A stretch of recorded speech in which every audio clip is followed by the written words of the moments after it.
Welcome to Artokel. Siapa yang punya pengalaman memiliki mantan pasangan yang gak pernah ikhlas diputusin, lalu memilih untuk mengganggu kehidupan bahkan sampai sekarang? Harus berhati-hati karena peristiwa serupa banyak terjadi sampai-sampai melenyapkan nyawa manusia.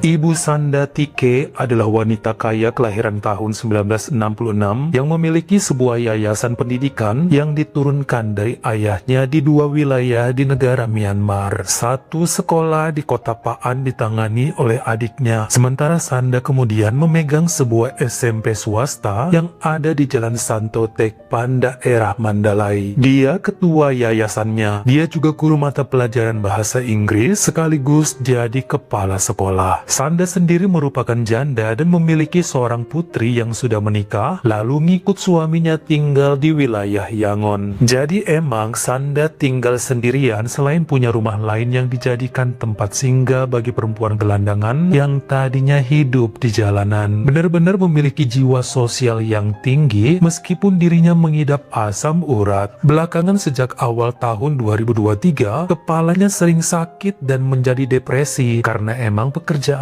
menumpuk. Dia tuh pernah ya curhat sama putrinya dengan mengatakan udah capek dengan segala aktivitas rutin dan kadang pengen tidur aja seharian. Namun tanggung jawab di yayasan dan rumah singgah cukup besar. Dia nggak mau menutup semuanya itu sebab banyak yang hidup dan gajinya bergantung sama Sanda. Bukan tidak pernah urusan tersebut diserahkan pada ponakannya, namun yang ada berantakan. Uang sekolah dikorup serta dana bagi rumah singgah malah ditilep. Sepertinya harus dia sendiri yang handle baru beres. Sementara kesehatannya semakin hari semakin memburuk.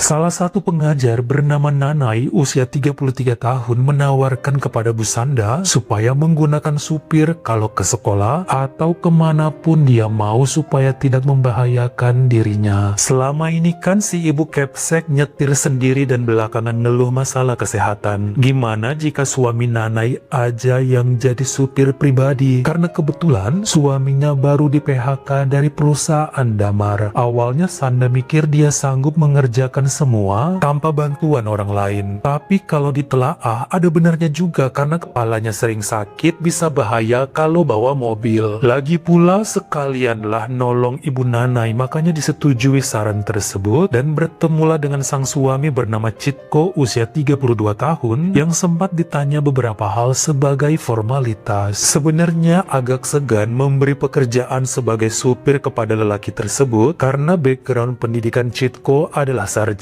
Tapi emang lowongan kerja di Mandalay tidak terlalu banyak kecuali mau merantau ke Yangon yang lebih maju. Nanai nggak mau suaminya jauh hingga akhirnya sejak awal September 2023 jadilah Chitko berprofesi sebagai supir pribadi Ibu Sanda. Dia bahkan beberapa kali ngebantu bersih-bersih kebun dan benerin listrik karena kepala sekolah tersebut kan tinggalnya sendirian, ditolongin sebisa mungkin.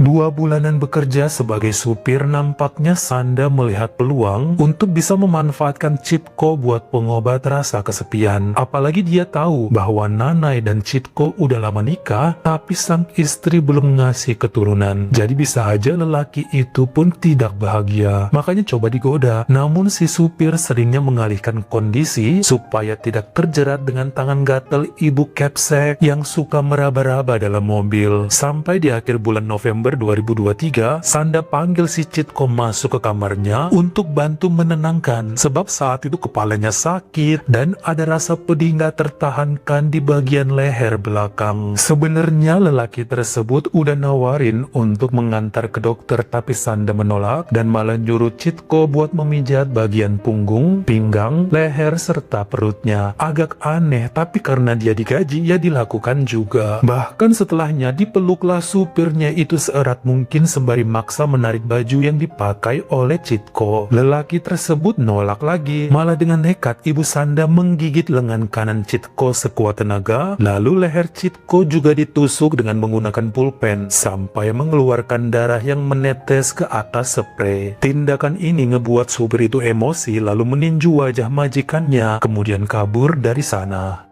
Seminggu setelah itu sama sekali Citko tidak datang untuk bekerja dan nampaknya dia juga nggak cerita apa-apa sama istrinya sebab Nanai nggak ada protes mengenai peristiwa kemarin. Malahan pada hari Kamis tanggal 7 Desember 2023, Nanai mendapat kiriman foto dari Capsek tersebut yaitu noda-noda merah di kasurnya dengan kata-kata bahwa minggu lalu Citko berusaha menggagahinya sampai Anubu Sanda terluka. Malah kemudian si Citko meninju wajahnya sampai batang hidungnya pun patah. Nanai jadi teringat minggu lalu leher suaminya terluka dengan alasan terkena kawat duri saat terjatuh di halaman rumah Ibu Sanda. Makanya dia tanyain kepada Capsek tersebut apa ada hubungannya dengan leher suaminya yang terluka. Diiyain oleh perempuan itu dengan alasan perlindungan diri saat akan digagahi. Pokoknya siap-siap aja polisi dalam beberapa hari ini bakal datang menjemput Citko karena laporan sudah dibuat dan visum di wajahnya pun sudah dilakukan.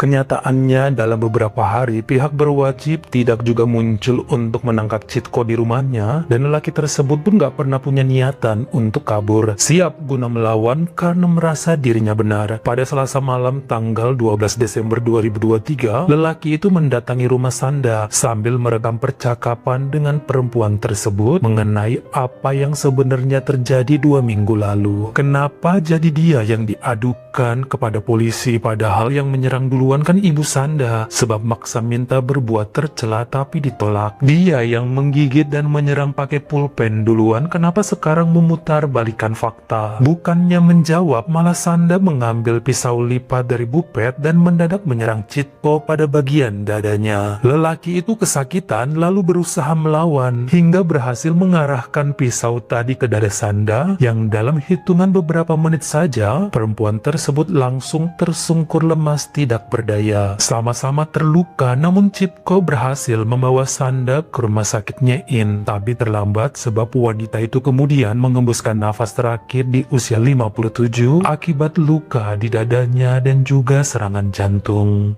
Sebenarnya ada hal yang bikin polisi kemarin lambat dalam menindaklanjutin laporan Ibu Sanda. Dia bilang kan awalnya digagahi sama Citko sampai anunya terluka dan mengeluarkan noda merah. Kemudian keterangannya berubah lagi dengan mengatakan mereka ini saling cinta dan noda di spray adalah bukti keromantisan bersama Ciko. Nggak nyambung dan terkesan halusinasi, makanya didiemin aja sama polisi. Hidungnya pun tidak patah, hanya terluka biasa akibat ditinju oleh supir tersebut. Keterangan Citko justru yang konsisten dan sesuai dengan hasil olah TKP serta rekaman pendek saat lelaki itu diserang duluan dengan pisau oleh Ibu Sanda. Makanya saat hasil sidang dibacakan pada awal Juli 2024, Citko Yemin dinyatakan bersalah atas tindak kejahatan tingkat 2 yaitu pembelaan diri hingga mendapat vonis 6 tahun penjara.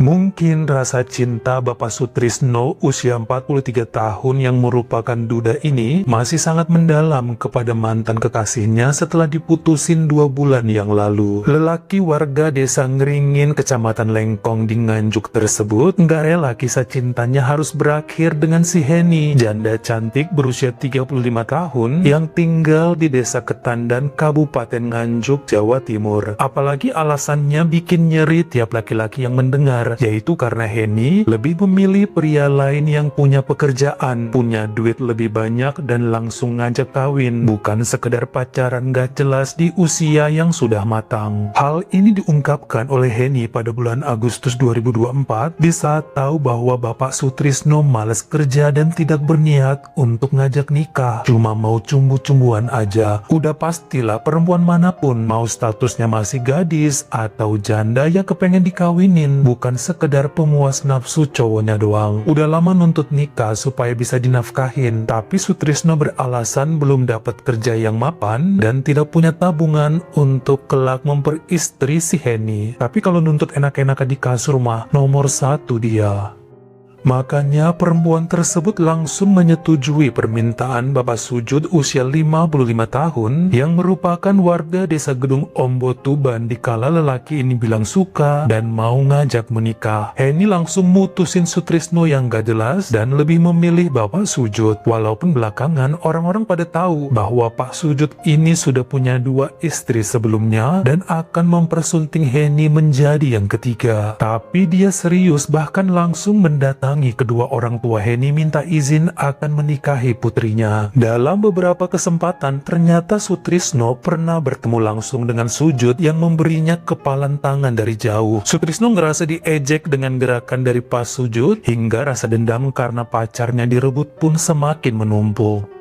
Pada hari Sabtu tanggal 19 Oktober 2024 sekitar jam 5 sore, Pak Sujud dalam perjalanan menuju ke rumah Henny untuk mengecek persiapan calon istrinya tersebut menjelang ijab kabul yang akan diadakan seminggu lagi. Lelaki itu bersama dengan kawannya mengendarai mobil Toyota Rush berwarna putih dengan nomor polisi S1328FQ yang ternyata sudah diikutin dari belakang oleh Sutrisno yang ada di atas motornya dengan penuh rasa amarah. Saat berhenti di depan gang rumah Henny, mendadak Sujud diserang dari jendela mobil oleh Sutrisno dengan menggunakan parang pada bagian kepala, leher, dan wajahnya, hingga lelaki tersebut terluka sangat parah, kemudian menghembuskan nafas terakhir seketika. Sutrisno langsung kabur dengan senjatanya ke arah semak belukar dan meninggalkan sepeda motornya di lokasi kejadian. Peristiwa ini langsung bikin heboh karena semua terjadi begitu cepat. Henny gagal menikah dan Sujud pun meninggalkan 2 orang istri dengan perasaan pedih mendalam. Istri kedua Sujud yang bernama Sylvie bahkan kemudian membuat status di akun sosial medianya tentang betapa pedih ditinggal selamanya oleh lelaki yang merupakan cinta sejatinya. Dia memang mengizinkan Pak Sujud menikah lagi karena itu adalah bagian dari ibadah, namun tidak menyangka bahwa hidupnya berakhir di tangan mantan pacar Mbak Henny. Sementara itu Sutrisno yang bersembunyi di rumah dalam 2 hari setelahnya dipaksa oleh pihak keluarga untuk menyerahkan diri karena merepotkan. Bener aja pada hari Senin tanggal 21 Oktober 2024 lelaki tersebut diantar oleh saudara-saudaranya ke Polres Nganjuk untuk mengakui perbuatannya. Sebenarnya polisi udah tahu sih dia pelakunya karena motor yang ditinggalkan di TKP. Namun ada beberapa prosedur yang harus dilakukan terlebih dahulu, termasuk mengumpulkan keterangan saksi di lokasi, kemudian berniat mengejar Pak Sutrisno. Lelaki ini jujur mengatakan dia sakit hati pada Pak Sujud yang merebut kekasihnya dengan cara langsung menikahi dan sempat mengejeknya beberapa waktu lalu. Sudah diintip kapan akan datang ke tempat Henny sebab kabar ijab kabulnya santer terdengar di wilayah tersebut. Pada hasil keputusannya per hari Kamis tanggal 16 Mei 2025 di Pengadilan Negeri Nganjuk, Hakim Ketua Majelis yaitu Bapak Muhammad Hasanuddin Hefni mengumumkan bahwa Sutrisno bersalah atas pelanggaran pasal 340 KUHP hingga menerima hukuman 18 tahun penjara. Vonis ini membuat keluarga korban meradang karena terlalu ringan. Mereka minta harusnya vonis kurungan seumur hidup atau kalau bisa nyawa ganti nyawa. Dikarenakan putusannya baru dibacakan minggu lalu, jadi sampai sekarang belum ada kabar mengenai rencana banding oleh pihak keluarga Sujud. Namun mereka meyakinkan akan melakukan rencana tersebut dalam waktu dekat. Bagaimana menurut kamu? Mana dari 2 kasus kita barusan yang hukumannya kok terlalu ringan dibanding jenis kejahatan yang dilakukan oleh pelakunya? Kalian komen di bawah. Kalau kamu suka sama video ini, jangan lupa klik like serta tombol share-nya. Buat yang baru pertama kali mampir, atau udah sering mampir nih tapi belum berlangganan, jangan lupa klik dulu tombol subscribe, dan juga dinyalain notifikasinya, supaya lain kali kalau misalnya saya upload video baru, kamu jadi orang pertama yang tahu. Follow juga Instagram saya jika berkenan di Artokels S-nya 2. Dan jangan lupa untuk nontonin semua video saya yang lainnya. Ingat ya, tetap jaga jari dan juga lidah kita supaya nggak nyakitin hati orang lain. Terima kasih.